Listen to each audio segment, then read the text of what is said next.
Welcome back to the Front Three on YouTube. Now, we've just made a Conte documentary, which is over on TFR. You can go and take a look at that after the video. But joining us today is Kristen Henage, who also produced the documentary with me. Chris, welcome. Good to be here. It's good to have you.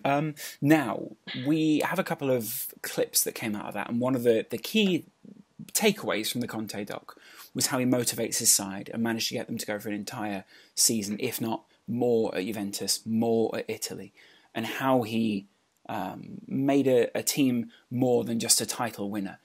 You know, he made them into Juventus in the end. And Chris, it was quite interesting to research that for the documentary, wasn't it? Yeah, massively, because in some ways he is a little bit of an unknown quantity, because the time at Juventus, the time with Italy, I think you have to partition because it's international football, but the time at Juventus is a very compact but successful time. And you're wondering, is he going to be exactly the same? Is he going to be different? And I think if we look at what James Horncastle said about him and the story he tells with Gigi Buffon, you do see that similarity come through again, and that the practices developed and really honed at Juventus have then come forward again when he's been at Chelsea. Well, that's something that's worth saying at this point. Let's see the James Horncastle clip, and this is the main bit that I really wanted to get out for the YouTube video, was that the interesting side of Conte was that he pushed Juventus over the 100-point barrier in Serie A that season, and he needed to find a way to motivate his players to get them over the line. It made me wonder, how is he motivating these Chelsea players to get them over the line? So here's James Horncastle talking about them breaking the 100-point barrier through humiliating Gigi Buffon. Well, you think of his relentlessness. I remember when in his final year at Juventus, he really cared about breaking the 100-point barrier when everyone else was kind of, doesn't matter, Antonio, you've got the title wrapped up. And that was the thing, the title was wrapped up with games to spare. And so I think Juventus' final home game that year was either against Cagliari or Bologna. And yeah, there was a kind of carnival atmosphere going into that game. It was just going to be an exhibition match. And the players came in for a video session before that game. And Gigi Buffon was maybe 1 second late, maybe because I think he had a sponsor commitment or whatever. And Conte seized that opportunity and just tore him to shreds. He was like, Gigi, you of all people, you're late for this. This is disgrace. You know, this is such a big game. I can't believe you're doing that. All his teammates have basically stood there going, I can't believe he's having a go at the captain. He's tearing the captain to shreds. What is this? And Conte just was like, get out. We're all going running around the pitch now. No video session, no light session, hard running. That's what it is for you. And yeah, he got the players' attention so high, got them so on the alert that they went into that game, they won it, and they had 102 points. And that's the thing, Conte will never take his foot off the gas. He's just completely and utterly relentless, regardless of whether the league's won or not. So what James is getting at there is the fact that Conte was so focused on getting over the 100-point line that he was going to have some casualties along the way. What was very interesting was that during filming, we heard from a few other people they were sceptical of that story, whether there was a genuine side to it or whether Buffon was in on the idea and actually was very happy to be late and be the one that was humiliated if it meant that they broke the 100-point barrier and history was written by this Juventus team with Buffon as one of the big head figures. And Chris, I think that sort of shows something about Conte's mentality, doesn't it? Yeah, football's a bit like show business in that regard, because you can hear a story told by one person and another person in the same room will tell it totally differently. And I think that was one of the benefits of doing this, was that there were so many different perspectives that the one we're about to see with Mina Rizuki just kind of swoops over everything and just gives you a lovely little blend on top, a little bit of polyfiller, if you will, on the cracks, and fills gaps in for us really well, and just talks about him as a winner and why maybe that's not really seen him scared when it's come to England, because he's got that underlying of, if I just put enough effort in, he's like that as a player as well. He's very dismissive of his ability as a player and talks about the fact that he had to work really hard. He wasn't, what was it, Paolo Bandini said, predestinato. Yeah. Yeah, he wasn't predestined to be a player. He had to work hard. And I think that's probably what fuels this, and some great insight from Mina on it.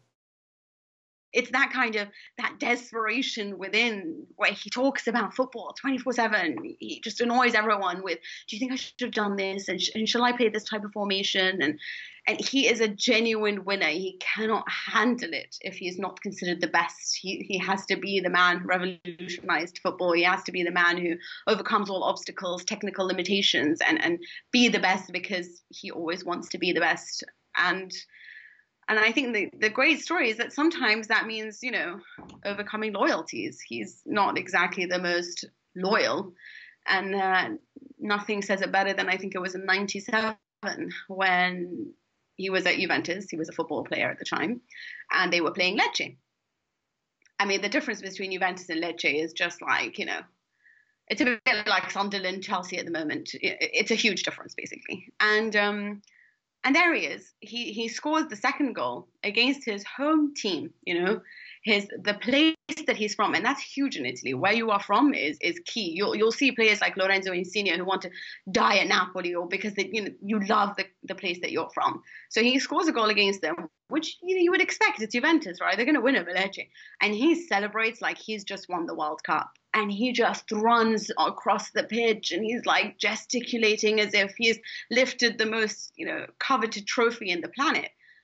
And the shock of the fans, they were just like, why would you do this? I mean, we understand celebrating with your team, but there is something called loyalty. There is something where you're just like, either you cheer as a normal human being, but to have this kind of reaction when you score a goal against us, it's helpful.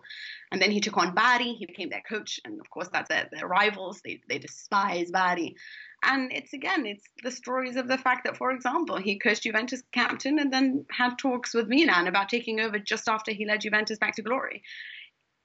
So this is for me when winning can come at too high a price. There needs to be some level of loyalty, perhaps.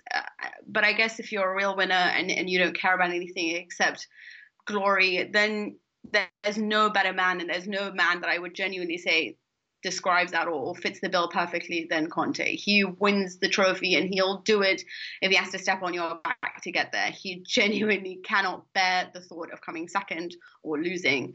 And if that means that he's branded as disloyal, if he's branded as arrogant, he doesn't care. And to be fair, as much as Juve is about stile Juve, there's one thing that's a very famous quote, which is winning is the only thing that matters. So he really took that to heart. And obviously Mina being as close as she is with Juventus is a great insight from her. And what was most fascinating was also seeing from her maybe something we don't see very much in the English press. And that's something I think you do get through in the documentary, is there is a bit more cynicism about him in Italy because they've seen him grow up. And I think a lot of people in England have seen him as this fully formed being, if you like. And, James said it and a few other people have said it. We only really took an interest in him when there was the possibility he could come to England, or he maybe threatened England tactically at the Euros.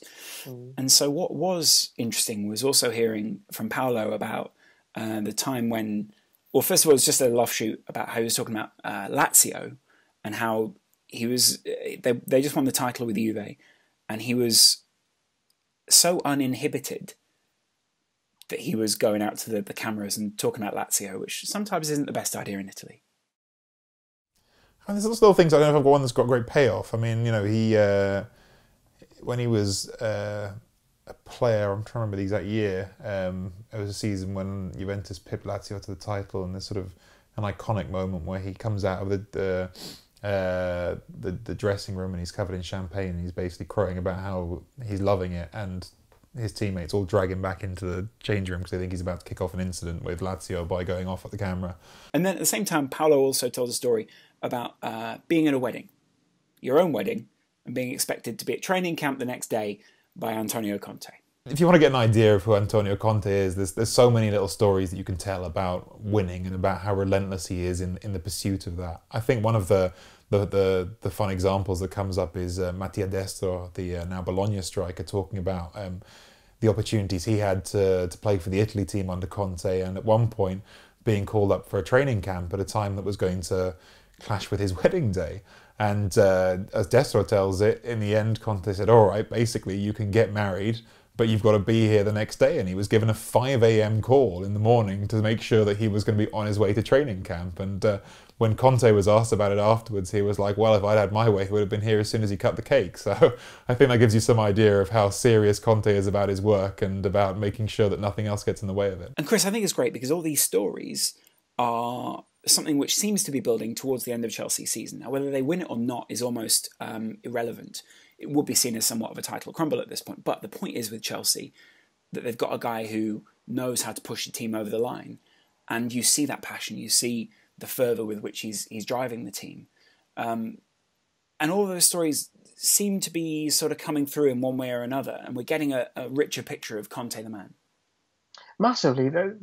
The defeat fairly recently was an important moment because that's where things either crumble or you fortify. It is a key point in the season and Chelsea's history. And that's where I think these stories really come into their own, because in isolation, they can seem a little bit weird, a little bit disjointed, might even paint him as a little bit of a psychopath. But actually, when you apply it to the entire structure, the entire tapestry, if you will, then you start to understand why the turnaround with Chelsea's been so quick, why the formation was so quickly changed, so quickly swept away to what we now see and what we now believe is their best possible formation. That adaptability, that intensity, it's something that is a key sort of power line for his life. And I think that's what this documentary kind of taught us making it and also people watching it all.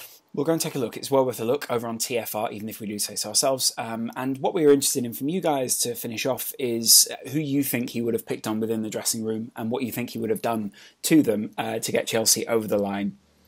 Is there a sacrificial lamb? Is there someone within the dressing room who you think is dragging them over the line? Let us know in the comments below and we'll go through those in a future video. But until then, Chris, where can people find you? At the front three. Excellent work, and you can find me in exactly the same and of course in all the links in the description below. We'll see you again real soon right here on TF3.